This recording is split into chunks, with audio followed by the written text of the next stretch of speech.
السلام علیکم ورحمۃ اللہ وبرکاتہ۔ الحمد للہ رب العالمین والصلاة والسلام علی سید المرسلین، اما بعد فاعوذ باللہ من الشیطان الرجیم، بسم اللہ الرحمن الرحیم۔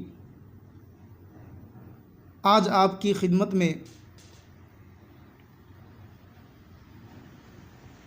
تراویح کے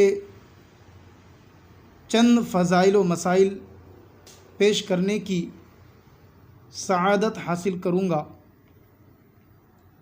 امیر المؤمنین حضرت سیدنا عمر فاروق اعظم رضی اللہ تعالی عنہ نے فرمایا، بے شک دعا زمین و آسمان کے درمیان ٹھہری رہتی ہے اور اس سے کوئی چیز اوپر کی طرف نہیں جاتی جب تک تم اپنے نبی اکرم صلی اللہ تعالی علیہ وآلہ وسلم پر درود پاک نہ پڑھ لو۔ صلو علی الحبیب صلی اللہ تعالی علی محمد۔ رسول اکرم نور مجسم صلی اللہ تعالی علیہ وآلہ وسلم نے فرمایا، جو رمضان میں ایمان کے ساتھ اور طلب ثواب کے لیے قیام کرے تو اس کے گزشتہ گناہ بخش دیے جائیں گے۔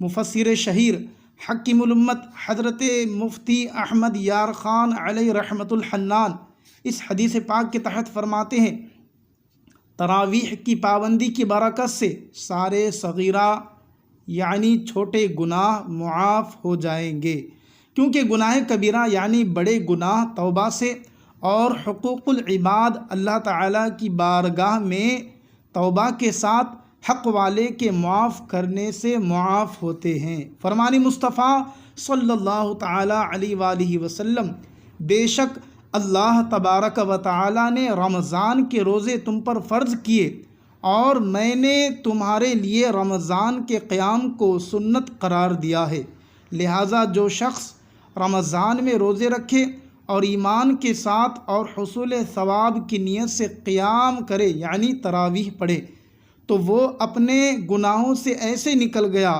جیسے ولادت کے دن اس کو اس کی ماں نے جنا تھا۔ سبحان اللہ، الحمدللہ عز وجل۔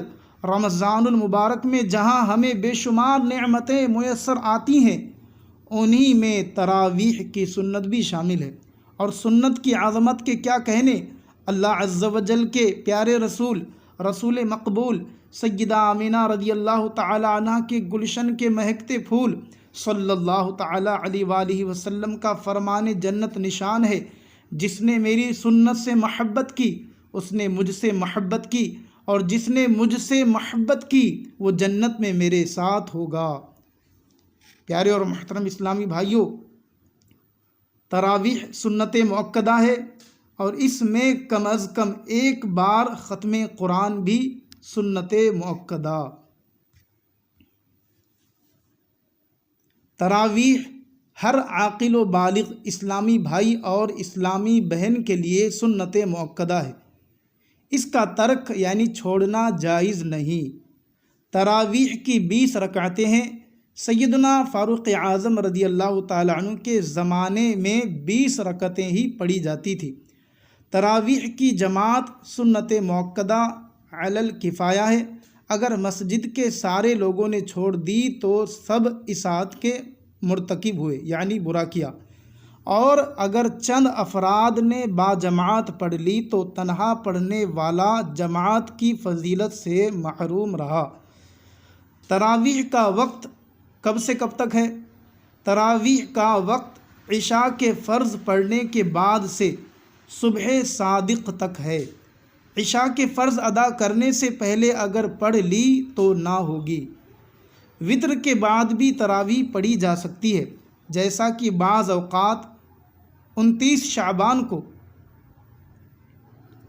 رؤیت ہلال کی شہادت یعنی چاند نظر آنے کی گواہی ملنے میں تاخیر کے سبب ایسا ہو جاتا ہے۔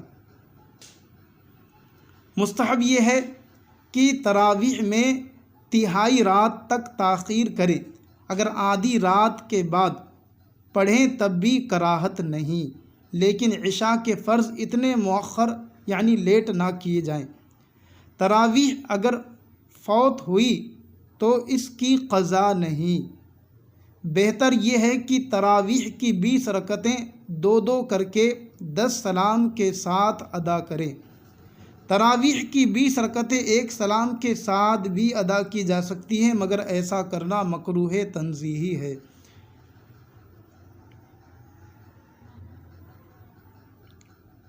جب 2 رکعت کر کے پڑھ رہا ہے تو ہر 2 رکعت پر الگ الگ نیت کرے، اور اگر 20 رکعتوں کی ایک ساتھ نیت کر لی تب بھی جائز ہے۔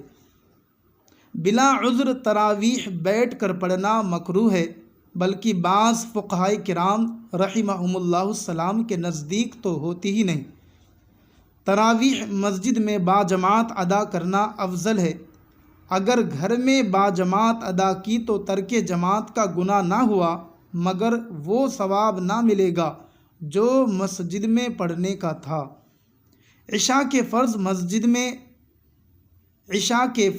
مسجد میں باجماعت ادا کر کے پھر گھر یا ہال وغیرہ میں تراویح ادا کیجیے۔ اگر بلا عذر شرعی مسجد کے بجائے گھر یا ہال وغیرہ میں عشاء کے فرض کی جماعت قائم کر لی تو ترک واجب کے گناہگار ہوں گے۔ نابالغ امام کے پیچھے صرف نابالغان ہی تراویح پڑھ سکتے ہیں۔ بالغ کی تراویح بلکہ کوئی بھی نماز حتیٰ کہ نفل بھی نابالغ کے پیچھے نہیں ہوتی۔